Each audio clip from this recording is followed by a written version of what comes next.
Dear student, today our lecture number 2 on the unit number 13 nuclear chemistry and radioactivity. Okay, ये unit number 13 का lecture number 2 है. ठीक. Now we see that in this unit we studied that the radioactivity, phenomena of radioactivity. सो इसके पहले हमको कुछ basic points थे जो इंट्रोडक्शन में हमने देखा कि आइसोटोप्स किसको कहते हैं और न्यूक्लियाइड का क्या मतलब होता है. ठीक. आइसोटोप्स मतलब जिनके जो मास नंबर होते हैं वो डिफरेंट होते हैं. They are identical atomic number but different atomic mass numbers are called isotopes. और वही जो होते हैं डिफरेंट न्यूक्लियस, आइसोटोप्स के जो न्यूक्लियस होते हैं उसको ही न्यूक्लियाइड कहा जाता है. वही रिस्पॉन्सिबल होते हैं रेडियो एक्टिविटी के लिए या रेडिएशन के लिए. सो हमारा अगला पॉइंट है न्यूक्लियर स्टेबिलिटी. ठीक. यहाँ पे अब हम बात करेंगे कि कोई भी न्यूक्लियाइड जो है स्टेबल कैसे होगा. स्टेबिलिटी के लिए उसके पास कौन सी कंडीशन होना ज़रूरी है. ठीक. तो यहाँ पे ये टेबल आपको जैसा कि नज़र आ रहा है. कुछ न्यूक्लियाई जो होते हैं they are very stable. ठीक. some nuclei are very stable whereas others are radioactive. radioactive का मतलब ही होता है they are unstable. ठीक. जब वो रेडिएशन करते हैं मतलब उनमें कुछ ना कुछ एनर्जी का जो है लॉस होते रहता है, वो अनस्टेबल होते हैं. तो इसी के बारे में हम पढ़ेंगे कि यहाँ पर कौन से ऐसे पॉइंट्स हैं जिसकी वजह से आइसोटोप्स जो हैं या न्यूक्लियाइड जो हैं वो स्टेबल और अनस्टेबल होंगे. ठीक. तो यहाँ पर इस क्वेश्चन का आंसर देखने के लिए हमको कुछ फैक्टर देखेंगे स्टेबिलिटी के ताल्लुक से. जैसा कि यहाँ टेबल दिख रहा है आपको. This table indicate the distribution of naturally occurring nuclide. ठीक. ऐसे तो टोटल 1800 हैं रेडियो एक्टिव, उसमें से 300 जो होते हैं वो स्टेबल न्यूक्लियाइड है. ठीक. तो यहाँ पर ये दिया गया है number of such nuclide that is stable 1. ठीक. तो ये नंबर जो हैं ये कैसे आते हैं. These are number of nuclide which is a stable 1. अगर आप इसकी टोटल करोगे तो कुछ ये 165, 55, 55, this is a 100, 265 and then 4 near about 274 हो जाते हैं ये. तो 300 में से 274 जो हैं वो यहाँ पर दिए गए हैं. तो उसकी कुछ इस तरह से पेयरिंग होती है. जैसा कि नंबर ऑफ प्रोटॉन उसको कहा जाता है Z. Number of proton that indicate the symbol Z and number of neutron that indicate the N. अगर किसी भी न्यूक्लियाइड का इवन नंबर ऑफ Z होता है means proton is even number जो 2 से डिवाइड हो जाते हैं. ठीक है. और जिनका न्यूट्रॉन नंबर भी इवन है वो स्टेबल होते हैं. और जनरली जो होते हैं ये 85% अर्थ क्रस्ट में प्रेजेंट होती हैं. This nuclide are a stable 1 with even Z even N.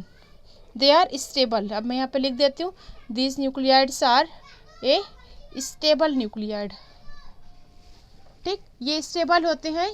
They are generally 85% in the earth crust. ठीक. मतलब यहाँ पर जैसा कि आप बता सकते हो यहाँ पर पेयरिंग होती है प्रोटॉन की और न्यूट्रॉन की. ठीक. जैसे प्रोटॉन और न्यूट्रॉन की इस तरह पेयरिंग होती है. अब आप ये क्वेश्चन करोगे कि किस तरह यहाँ सिमिलर जो है पार्टिकल्स की पेयरिंग होगी. ये तो रिपल्शन होना चाहिए. लेकिन यहाँ पर एक टाइप का न्यूक्लियर फोर्स होता है. वो न्यूक्लियर फोर्स होता है दैट इज independent of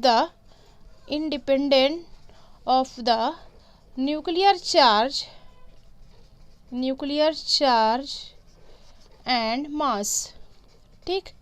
ये न्यूक्लियर फोर्स है जो कि इनको बाइंड रखता है प्रोटॉन को एंड न्यूट्रॉन को. ठीक. ये फोर्सेस जो होता है ये इंडिपेंडेंट होता है न्यूक्लियर चार्ज और मास की. जैसा कि हमने यहाँ पे देखा कि 10⁻⁻15 मीटर तक के जो होता है ये इतने फासले तक ये एक्टिव होता है, इतने फासले तक ये अफेक्ट करता है. अगर आप इसको 10⁻14 कर दो, थोड़ा सा डिस्टेंस बढ़ा दो तो ये फोर्स नहीं होगा, ये फोर्स एब्सेंट होगा. ये फोर्स इतना इफेक्टिव नहीं होगा, दैट है न्यूक्लियर फोर्स। ये एक अलग टाइप का फोर्स होता है जो कि सिर्फ प्रोटॉन प्रोटॉन न्यूट्रॉन न्यूट्रॉन में ही मौजूद होता है। इस वजह से यहाँ पर रिपल्शन नहीं होता है, repulsion is does not exist in the same types of particle. ठीक, वही चीज़ यहाँ पर बताई गई है 3 पॉइंट के ज़रिए। तो पहले में जो होता है ये बताया गया है कि they are having even number of Z and even number of N nuclides are a stable one. ठीक है, दूसरा देखेंगे यहाँ पर number of stable nuclide either Z is even और जेड इज ऑड। ये दोनों पॉइंट एक साथ हम डिस्कस करते हैं कि अगर किसी भी न्यूक्लियाइड का जेड जो है वो इवन है या फिर ऑड है, ठीक, या फिर इसका अपोजिट न्यूट्रॉन नंबर ऑड है या इवन है, ठीक, दे आर लेस स्टेबल। ठीक, तो यहाँ पर ये पॉइंट आएगा कि ये न्यूक्लियाइड जो रहेंगे ये लेस स्टेबल रहेंगे। ठीक, in this even number of proton and neutron, even number of proton और इवन नंबर ऑफ न्यूट्रॉन, ये ऐसा होता है। अब यहाँ पर ये जो होता है in this indicate that A separate pairing of neutron and proton, मतलब हमें पी या फिर एन पी की पेयरिंग होती है ऑब्लिक। ठीक, ये इस टाइप की पेयरिंग होती है। तो यहाँ पर जो न्यूक्लियन पेयरिंग होती है ये जनरली डिफरेंट टाइप की है। यहाँ पर हमने प्रोटॉन प्रोटॉन देखा, न्यूट्रॉन न्यूट्रॉन देखा, जबकि यहाँ पर ऐसे न्यूक्लियर जिनमें प्रोटॉन और न्यूट्रॉन की पेयरिंग हो रही है ये इतने स्टेबल नहीं होती। ठीक, they are as compare to even even number. This indicate the proton and neutron behave similarly in respect of stability.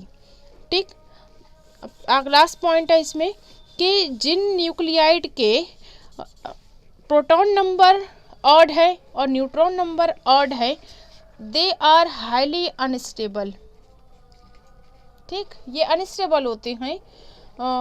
इसके लिए रीज़न क्या है, यहाँ पर जो अनपेयर न्यूक्लियॉन्स है, 2 अनपेयर न्यूक्लियॉन्स है। ठीक, यहाँ पर ऑड है, ये दोनों भी मतलब ऑड नंबर किसको कहा जाएगा, 1 3 5। ठीक, जो 2 से तकसीम नहीं होते ऐसे नंबर के न्यूट्रॉन है या प्रोटॉन है। ठीक, तो वो जो होते हैं इसमें किसी भी टाइप की पेयरिंग नहीं होती है, they are not forming any kind of PP N N और एनपी टाइप्स ऑफ पेयरिंग। ठीक, this is the only 2% of the earth crust, सिर्फ 2% अर्थ क्रस्ट में ये मौजूद होते हैं। ठीक, this are the highly unstable nuclide. अब आगे बढ़ते हम, अगला point we see that the neutron to proton ratio. ठीक, ये इसके ऊपर जनरली एक ऑड इवन के ऊपर आता है, तो आपको याद रखना है, सिर्फ 2 पॉइंट याद रखना है कि जब कभी ये दोनों भी पेयरिंग में इवन नंबर्स हैं तो वो ज़्यादा स्टेबल होते हैं, और 85% जो होते हैं वो अर्थ क्रस्ट में प्रेजेंट होते हैं। उसके 165 न्यूक्लियाइड हैं अभी, और अगर इनकी पेयरिंग रिवर्स हो जाती है इवन ऑड या ऑड इवन तो ये 55 से 50 न्यूक्लियाइड पाए जाते हैं जो कि लेस स्टेबल होते हैं। और तीसरा पॉइंट, दोनों अगर ऑड है तो इससे 4 न्यूक्लियाइड होते हैं ऐसे, और ये 2% पाए जाते हैं। टोटल जो भी मैंने बताया कि 1800 होते हैं उसमें से 300 स्टेबल न्यूक्लियाइड है। ठीक, अगला पॉइंट है, it is the about neutron to proton ratio. Neutron to proton ratio, ये भी काफ़ी इम्पोर्टेंट पॉइंट है स्टेबिलिटी के ताल्लुक से। इसको N/Z भी कहा जाता है, N/Z रेशो। ठीक, देखेंगे ये क्या है। इसमें एक फिगर के ज़रिए, एक ग्राफ के ज़रिए बताया गया है कि neutron and proton, Y axis पे हम लेंगे न्यूट्रॉन, एक्स एक्सिस पे लेंगे हम प्रोटॉन। ठीक, मैं इस तरह एक रफ सा ग्राफ बनाती हूँ और आपको बुक में फिगर बताती हूँ। ठीक, देखेंगे यहाँ पर, that is on Y axis that is a N neutron, okay, on x axis we are taking here proton। ठीक, इसको z कहा जाता है, z सिंबल, और ये प्रोटॉन, यहाँ लिख देती हूँ proton, that is A n और न्यूट्रॉन। ठीक, अब यहाँ पर एक स्टेबिलिटी का कर्व है, यहाँ 10 20 इस तरह शुरू है, और यहाँ पर जो है प्रोटॉन नंबर है Z है, दैट इज एटॉमिक नंबर 10 20 30। ठीक, तो यहाँ पर एक कर्व तो इस तरह है जो कि सॉलिड लाइन से बताया गया है इस तरह। ठीक, दूसरा एक कर्व है जो यहाँ पर तो मिलता है बाद में, ये इस तरह कुछ यहाँ पर इसके पार्टिकल है, ये जोन लाइक थोड़ा सा चौड़ा पट्टा है, यहाँ पर कुछ पार्टिकल मौजूद है इस तरह। ठीक, अब यहाँ पे हम इस ग्राफ के बारे में पढ़ेंगे अकॉर्डिंग टू N/Z रेशो। ठीक, proton neutron to proton ratio. तो सबसे पहले हम पहला पॉइंट देखते हैं कि इस ग्राफ में जो बताया गया है कि neutron N as a function of proton Z in stable nuclide, किसके बारे में बताया गया है? ये ग्राफ जो है सिर्फ स्टेबल न्यूक्लियाइड के बारे में है। अब स्टेबल न्यूक्लियाइड क्या है ये हम देखेंगे। स्टेबल न्यूक्लियाइड्स ये क्या है ये हम देखेंगे कि यहाँ पर large number of element have a stable isotopes. ठीक, which is showing in the stability zone. ये जो पार्ट कहलाता है, ये कहलाता है that is called a stability zone. Book में फिगर में बहुत अच्छा बताया गया, मैं आपको भी बताती हूँ, भी आप इतना समझ लो। All stable nuclide are present in this zone. ठीक, अब इसके आउटसाइड जो भी न्यूक्लियाइड होंगे आइदर बिलो साइड और above side of the stability zone, they are a radioactive. ठीक है, अगर यहाँ पर कोई एलिमेंट है वो होगा रेडियो एक्टिव। अब इस लाइन पर जो भी होगा इसका रेशो होगा N/Z होता है 1 के बराबर, या इसको हम इस तरह लिख सकते हैं N = Z। मतलब यहाँ पर देखो, अगर ये पार्टिकल की बात करते हैं तो उसका N और Z इक्वल होगा 20, अगर लेते हैं दोनों का भी 20 होगा। ठीक, N/Z रेशो जो है वो इक्वल होगा, या अगर हम रेशो में लिखते हैं तो ये 1 होगा, N = Z।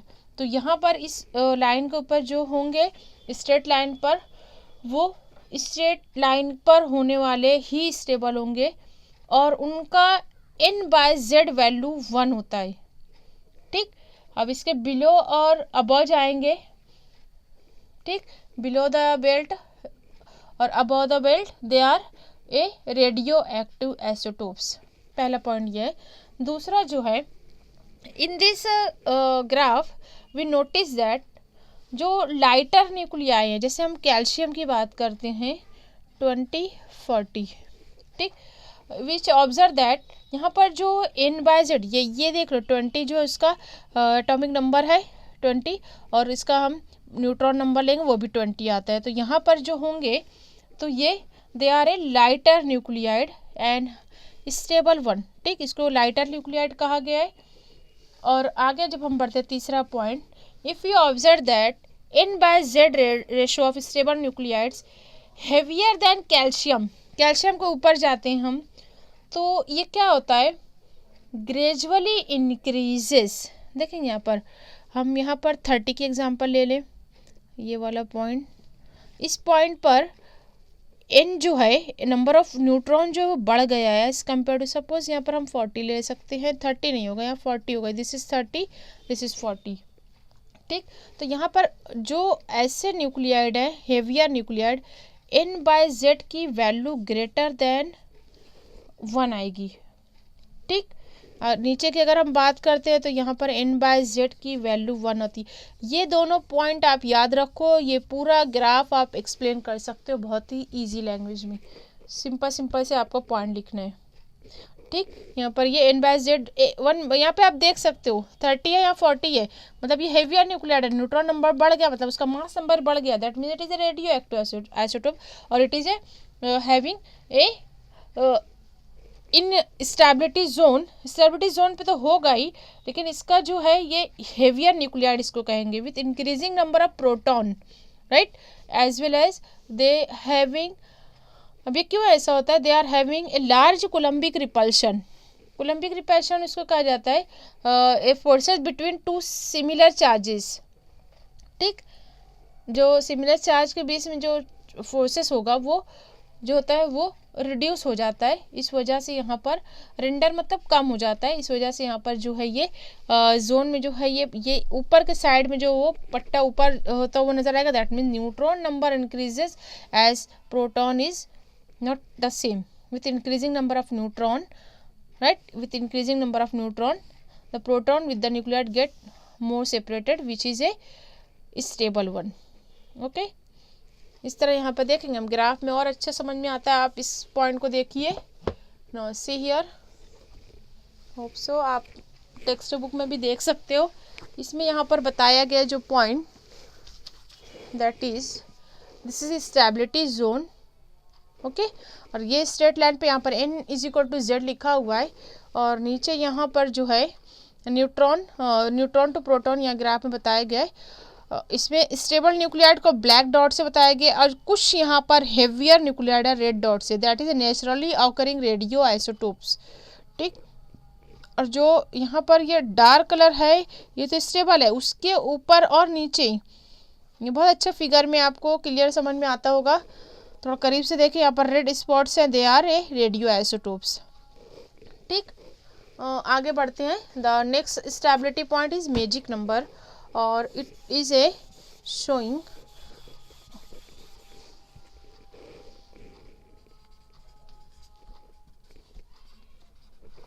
देखेंगे ये क्या है, ये मैजिक नंबर।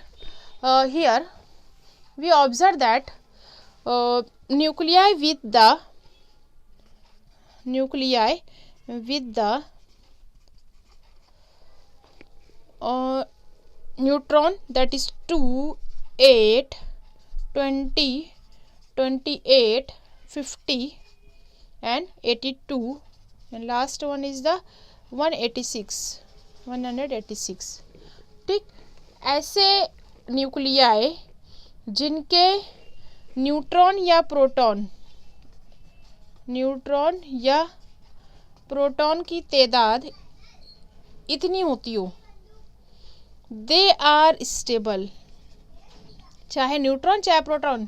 ठीक है, अगर वो इस नंबर में आते हैं तो वो स्टेबल होंगे। इसको मैजिक नंबर कहा गया है। इसको मैरी क्यूरी ने डिस्कवर किया था। उन्होंने सिर्फ एक क्राइटेरिया बताया था कि कुछ एलिमेंट जो है, जैसे कि एक एग्जांपल लेकर बताया पीबी लिड जो है इसका atomic number 82, atomic mass is 208।